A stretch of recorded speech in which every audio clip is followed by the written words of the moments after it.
It's my feel-good breakfast show. You're still locked in. It's your Feel Good Breakfast Show. Welcome to Espresso. It's Friday.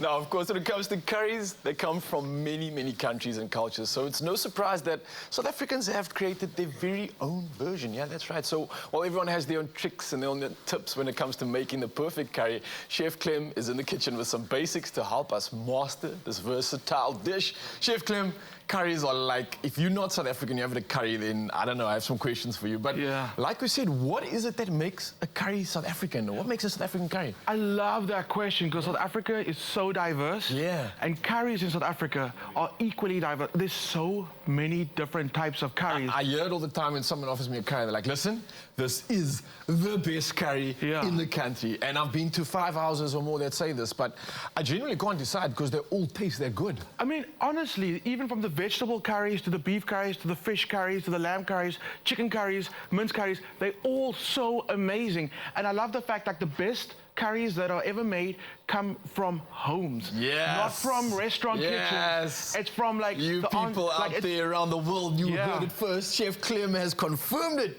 We have the best curries in the land. Yeah, absolutely. I dig it so much. And today's one is a take on a taste recipe. We've made a mince curry recently, like my version of it, and it's just to show you the same type of inspiration, like making another mince curry from another person, this time from someone from Taste Magazine, and it's different.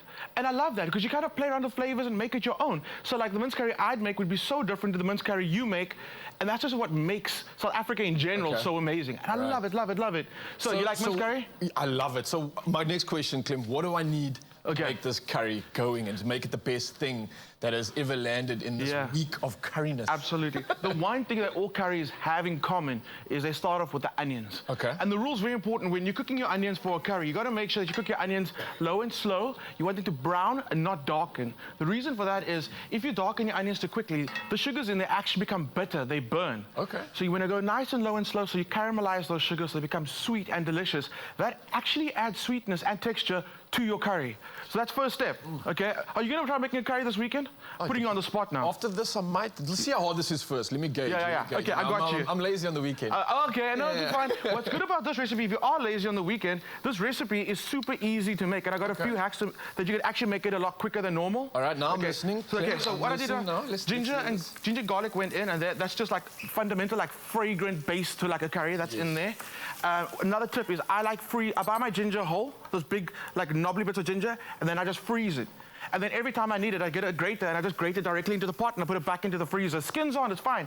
Actually, the skins come off, which is really cool. And that way your ginger lasts forever. Okay, cool. The tip of the day there, guys, of course, if you're looking for this, some recipe inspiration or a way to make, like we said earlier, the best curry in the land. Best curry. Of course, go to expressoshow.com. We've got all this recipe inspiration for you. We're making a mince curry right now, and we're making it the best way that it can be. The best way. I love mince curries. Okay, so what I do is, normally when we brown mince off, we actually add the mince to the pot first, and then we get it like nice and crusty and brown. With the mince curry, I actually like adding my onions in first, ginger in first, garlic in first, then the mince. This time you want the mince to kind of like go really, really soft and form a kind of a sauce. Just add so much texture to your curry. You're giving that tenderness to the meat now rather than like a char or a crisp or grill. Absolutely. So that's going in there. You want to brown it off nicely, and you're going to go in with your spices.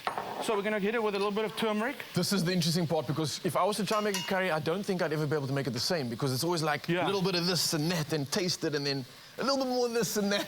You know what I mean? And if you are feeling like a bit intimidated by playing around with spices, use a garam masala. Garam masala is a mix of all different types of spices. And it's always a beautiful ratio of different flavors. So you can get that in Woolies as well. Use a garam masala and then you can... Saving me some time as well. Saving now time. We're talking. I like it. Play around with the heat. Like, I don't know how hot you like your curries, but I love my curries like really, really, really hot. But I understand that's not for everyone, okay? You don't want to like... No. So play around with it. You get to like understand your level. So much of your food now on the show, Clem, that I definitely was not into the spices, but you converted me, man. Hey, it's the way. You showed me how you can still get flavor out of this strength. It's the way. It's something I appreciate. So thank you. Bring it. Chuck it all in. So some cumin went in there, some coriander's going in there, and a little bit more of that garam masala, just because I just like the flavor that you get from it. And then what's really cool about spices is the fact that even if you eat, for me, when you start eating healthy, immediately people start thinking it's going to be bland food, which is not true. And a great way to kind of maintain the calories or maintain the flavor without like making it a bad dish is using spices. There are no calories in spices. Right? No, that's actually very And they add like massive flavors. There's probably not much of anything when it comes to calories, and just like nutritional or mineral trace benefits, if anything. And of course, all the other benefits that come with your spices, like your turmerics have anti-inflammatory properties, antioxidants. There's so much. So very, very good point there. I think it's something that I think all the aficionados and the gymmers and the trainers out there as well will appreciate. When the gyms open, watch everybody going to gyms smelling like curry. I don't mind. It's like, I don't know. I don't know. All the dumbbells are going to be stained yellow with curry powder. Turmeric. I dig that. I'm for that. I'm for that. A little bit of butter went in there to make it nice and rich. Salt is very, very, very important in a curry.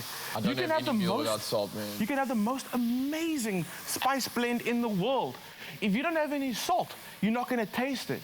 That's very important. Some people often under-season their curry. I'm not going to taste the spices of the salt. Is the salt like the doorway to my flavor? The salt is kind of like a carrier of all the flavors. Okay. If you don't have the salt, you're going to you'll taste heat. And it'll taste like a bit of a lingering flavor in the back. But if you don't have the salt in there, it's not going to kind of balance out. You're not going to get the complexity of your curry. It's very, very important. You reminded me of a way to punish someone next time, actually. Just give them no salt in their curry. Wow. You must really not have, like...